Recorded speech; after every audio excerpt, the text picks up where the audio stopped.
Hello, me again. So I forgot to mention a few things about the 2007 remake of 310 to Yuma. So this is a supplementary video. If you haven't watched the actual episode yet, I shall link it down below, and then this video I'm making now will be put permanently in the end screen of that episode, and then you can come back and watch this.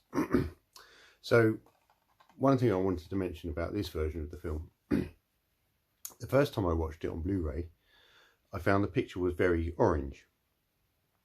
Now I know that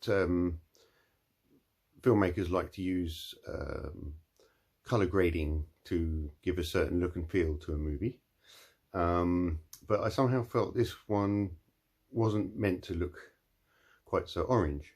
Now I used to believe that all TVs should be on standard and all the other fancy functions turned off. And actually, a little bit of background on me: I used to work for a company called Testronic Labs, and we were based in Pinewood. Our job was to do quality assurance on Blu-rays and DVDs as a final check to make sure they worked correctly before they went for mass production. One of the other jobs I did in that was technical support when I got into TVs and sound systems, and so I would just make sure that all our equipment functioned properly. And one thing I would do with my THX setup disc was set up all the pictures, all the displays, should I say. And I used to think, oh yes, they need to be on standard, you know, none of this fancy stuff. Anyway, skipping forwards, a few months ago now, I was watching a video on the best setting for 4K TV out of the box, and that setting was movie mode. And after watching this video and thinking, you know what, I'm going to try it on this here. And lo and behold, when I put this in with the TV set to movie mode, the orange had gone. It's still quite sort of red and sort of orange in places, but that is the colour grading they've used. But it looks more natural now. So yeah, basically, if you want to get the best out of all your movies and you want to see them as the director wants you to see them, then ideally you should have your display on movie mode. Unless you have a setup disc, I got one somewhere. Oh, I can't find it.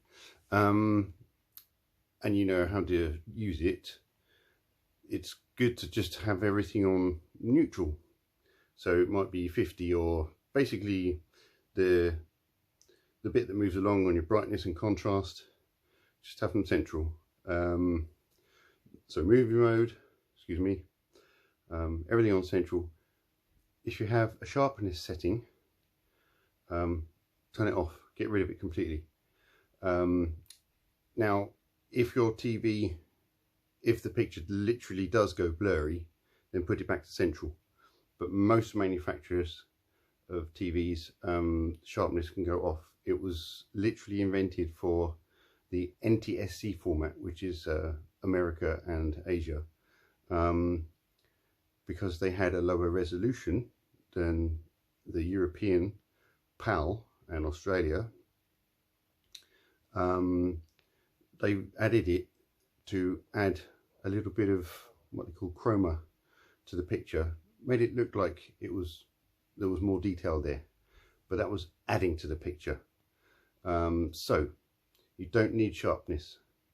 If you see wording and it looks like it has a shiny edge rather than a nice defined sharp edge, a nice defined edge, yes, if it's just like a little glow, then that's the sharpness. You don't need it. So yeah, that was basically this. And obviously with this version being black and white, having the contrast and the brightness set on your TV correctly, you know, where I've mentioned depth in these black and white images, if they're not set correctly, you won't have the depth, or you won't have as much. You'll be surprised how three-dimensional even color film movies look if the contrast and brightness is set correctly. But if you know someone with a setup disc, then get them to come around and do the settings on your telly. Or there's plenty of videos on YouTube. Just search them out, and it is down to personal preference. So someone could set your TV up and you could say you don't like it, and that is fine. That's totally fine. You may just have to get used to it to start with.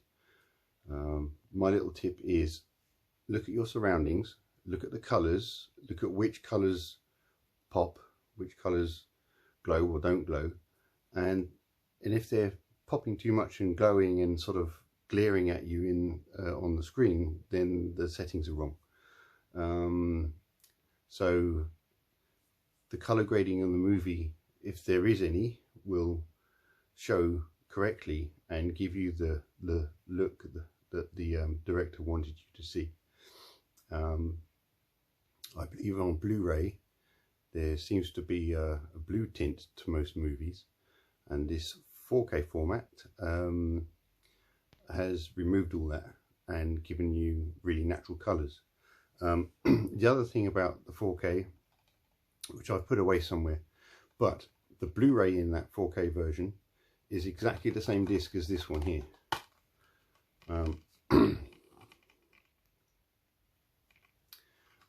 So everything on this disc should be on that one too. So if you're thinking about upgrading to 4K, or you want to future-proof your collection and you don't have 310 to Yuma, or most of these 4K discs behind me, there's only one or two that don't actually have the Blu-ray in, so you can still watch them on your Blu-ray setup. Obviously if you're a DVD person, that's different. Anyway, that's it. That's my little supplement. So like I said, if you just watched this and thought, hang on, what's he talking about, find the episode in the description below, watch that first, and then this will make more sense. Anyway, if you like the channel, please like the videos, subscribe to the channel, and turn on your notifications, and there will be more videos on the way. The next one should be about these two films. Anyway, take it easy.